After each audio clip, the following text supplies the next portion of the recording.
Hi, I'm Vic and I'm a travel agent, and I will be documenting for you what the experience is like flying internationally to an all-inclusive resort during the midst of COVID-19. So as you can see, the airport behind me, it's pretty bare.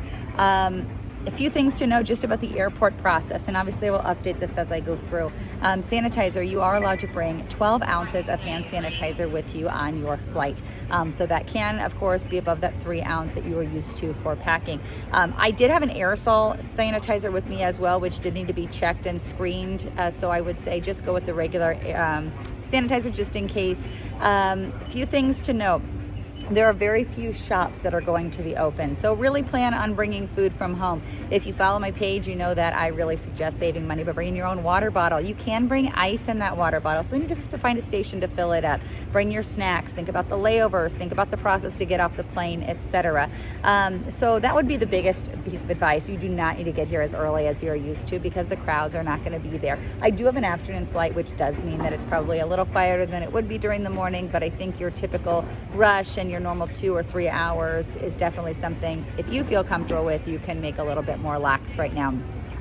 A few things, really keep an eye on your seat arrangements if you're flying any flight, any airline except for Southwest, where you can modify your seats and pick them ahead of time. Things change, so I was able to upgrade on 2 of my flights, just regular seats. I feel like they might have been maybe priority kind of seats already, and they made some of them regular. If not, I was able to move up further than I had originally because I'm assuming of cancellation. So definitely check those seat arrangements. Be cognizant and smart of how you're making your seat choices. And then if you feel uncomfortable with how close it is getting towards the end, know that you can always pay for an upgrade at the gate. So I will keep you monitored. The biggest thing is to have patience. I have my mask ready to go with me, and just be very kind to those flight attendants who I'm sure are dealing with stressful passengers all day long. So sanitizer, sleep, good attitude, and I will inform you later. So I did want to take a minute to address some of the concerns and fears that people have. And I want to be very transparent that I have them too. I have probably been more paranoid than 95% of my friends about this because I have 2 high-risk parents. And I have gone so far as to not get out to eat food because I'm concerned. I even got Starbucks one time during this, and I actually put it in a different cup before I drank out of it. I was very paranoid. I still am paranoid. And so obviously this is ripping the Band-Aid off extremely well for me. So I did just want to make sure that I acknowledge the fears, and I also give the advice that I was given by some friends and kind of what I came to find out on my own researching and just coming to truth with what's going on. The threat is wherever you go, right? It's everywhere. And it could even be at your house if somebody comes over. So while the threat is there, I think at some point, depending on your comfort level, you do have to address that fear and just kind of face it head on. The worst thing that could happen, of course, is that you do get COVID-19 while you're traveling. That's the worst thing, I think. There are other things that could come into play, but I think quelling that initial fear of doing everything you can, being as safe as you can. You have your mask, you have your sanitizer, and you're just cognizant of what you're touching, how you're touching it, how you are behaving in the environment around you, I think really goes a long way. I found a quiet spot in the terminal. I'm not where everybody else is, and I feel good about that. I made sure to, as soon as I saw the rep at the ticket counter, I was ensured to ask if my seating arrangement had still been the same or if it had been adjusted based on somebody else getting that seat. So that was something. I took that into my own hands before I was in a panic mode of being on the plane. So at the end of the day, I really think that you need to weigh out the pros and cons and allow yourself to rationalize that the worst case scenario is usually not what will happen. It could, right? But it's usually your mind playing a trick on you, which is what mine has done this entire time. And so I'm speaking from experience. I kind of had to take advice from friends that have been a little more willing to participate in normal society and, trust your gut, trust your instincts, trust the hygiene precautions that you're taking. And if the risk is outweighed by the reward, go for the reward. Take the trip.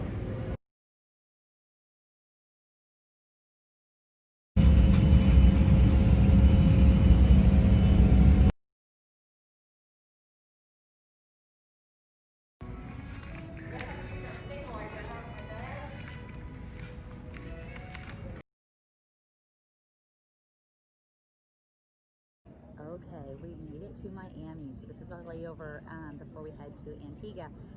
The flight attendant, when they were taking our initial boarding stuff, asked for our passports. Of course, that is one thing that they do ask the first time you get on your leg of your flight for international, to make sure you have it.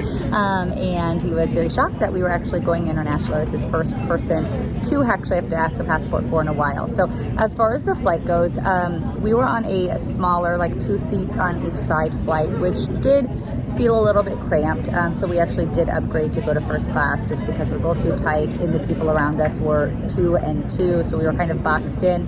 But they really did a good job of blocking out one seat around people if they could. So if you're flying by yourself and you just had one seat, they did block the one next to you. I can only speak to that one specific flight though. When we got to there were not drink services or food services. Keep that in mind. If you wanted something, you could have asked. They did have some beverages on board. Most people slept or read, but if you did want something, you could ask for that. As far as Miami is a hub. It's a massive hub if you've ever been here. There are, of course, many airports that are hubs like this, but this one's huge. So the experience here is definitely more crowded. We felt like we needed to keep our masks on at all times, except for right now. Few things that you will be surrounded by more crowds, right? Because there's a lot more international things happening. There is very few things open though. Even though it's a massive airport, you are not going to have a bunch of restaurants and shops open. I think in the entire D terminal, which is 60 terminals, it's very big. They're using most of the gates actually, and I think I saw 3 shops that were open, like a Hudson News and something else like that, in a tech store. The rest, as far as food, get it before you come. Bring stuff with you. The lines are crazy for food. So keep that in mind. And once again, mask, sanitizer, and a good attitude.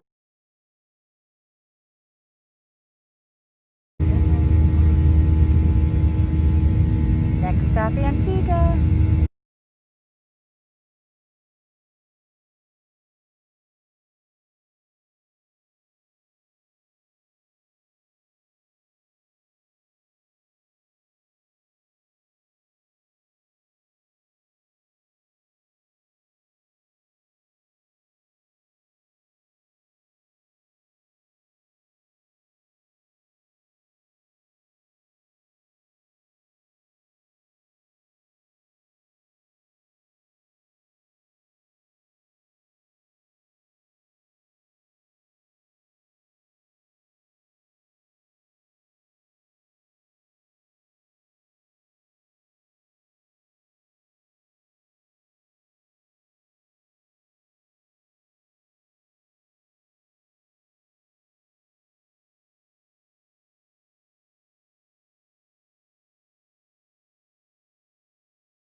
Okay, I want to go over the screening process because there's been a lot of questions about this, so I want it to be as accurate as possible.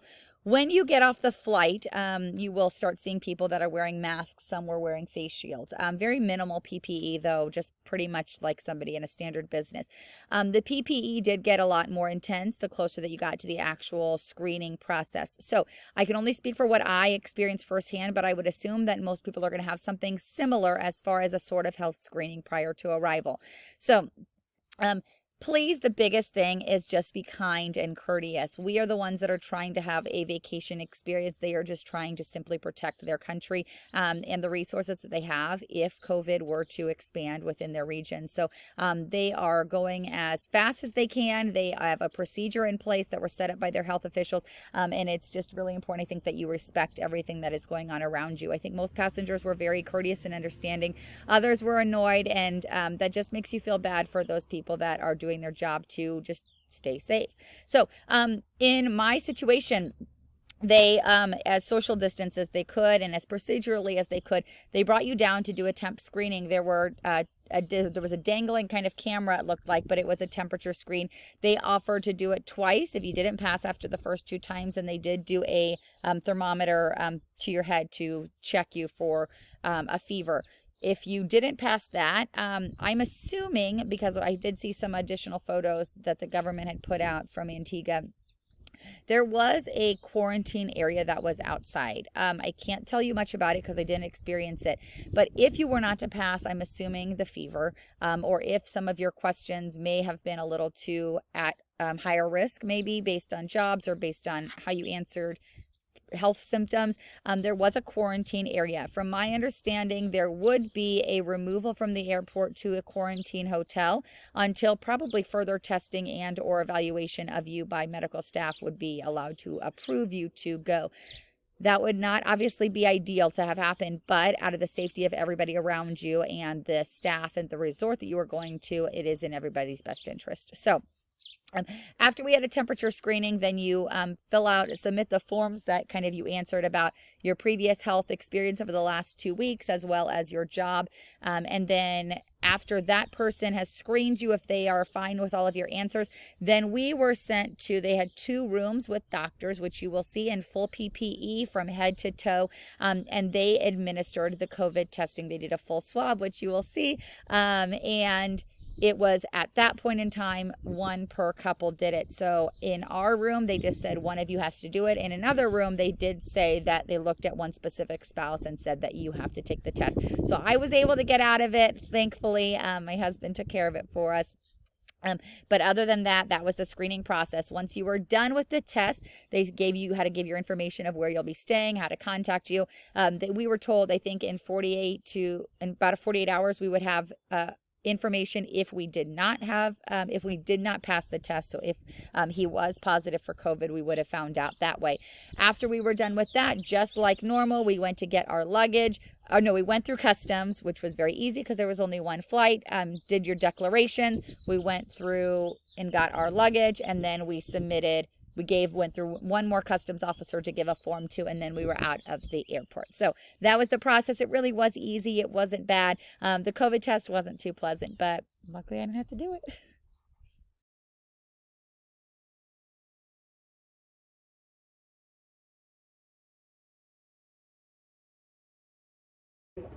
It's just going to be like a ticklish. Don't anticipate anything bad.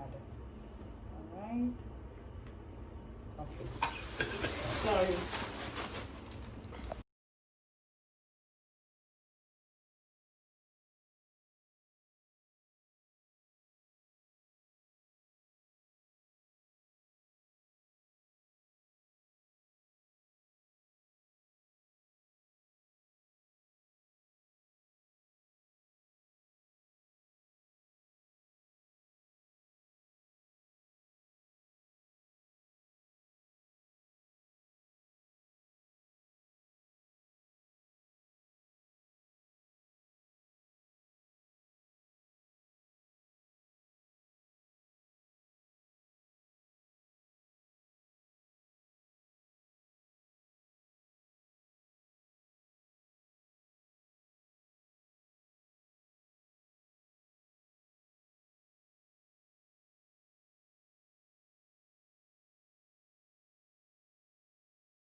So how was my experience flying to my first all-inclusive resort since COVID-19 started? Well, it was fine. The fears that I had going into the experience were fears. They were anxiety thoughts that took over. The experience of flying was fine. A mask was not that big of a deal. The airport was a little uneasy in Miami as far as there being a lot of people, but I was still pretty anxious. The experience landing and realizing that I was in paradise made it all worth it. At the end of the day, everybody has their own fears and concerns about COVID-19, and they're all valid. But in this case, like I said, the risk and reward, is it worth it? I think that is. It was worth it. So how have things changed at an all-inclusive resort since COVID-19 has started? Really, they are pushing sanitizer. They are pushing cleanliness. They are encouraging social distancing. You can see the canoes and stuff over there. So when people come back, they're sanitized. When the scuba and snorkeling boats come back, they are sprayed down really well. Everything that I have noticed, a point of being able to be sanitized further than, you know, traditional cleanliness of a resort has been amped up, and for good reason. I think it's as safe as it can be. I think the social distancing in the restaurants is working. I think the masks are working. I think the lack of being at a full capacity, of course, is working. One of the reasons that I really wanted to take this trip at the very beginning, I booked the 6th flight into Antigua for a reason, and I booked it to see how was this going to work and how was it going to set the precedent in the bar for what's going to come. And I think Sandals has done an amazing job. Obviously, as the first resort, they are deciding on a lot of things that will impact the other resorts. And I think all of the resort chains will have similar things in place. So if you are considering coming to an all-inclusive resort, know that the precautions that they're taking are good. They are safe. I think that they are doing everything they can to make this as safe of an experience for everybody involved. And I think that they just want to see you back here.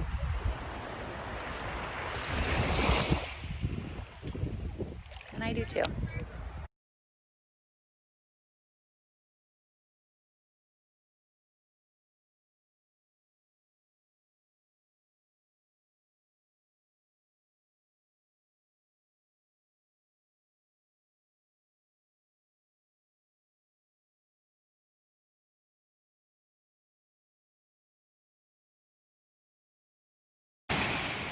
If you've contemplated taking a last minute vacation, just booking the flight, the hotel, and going, do it.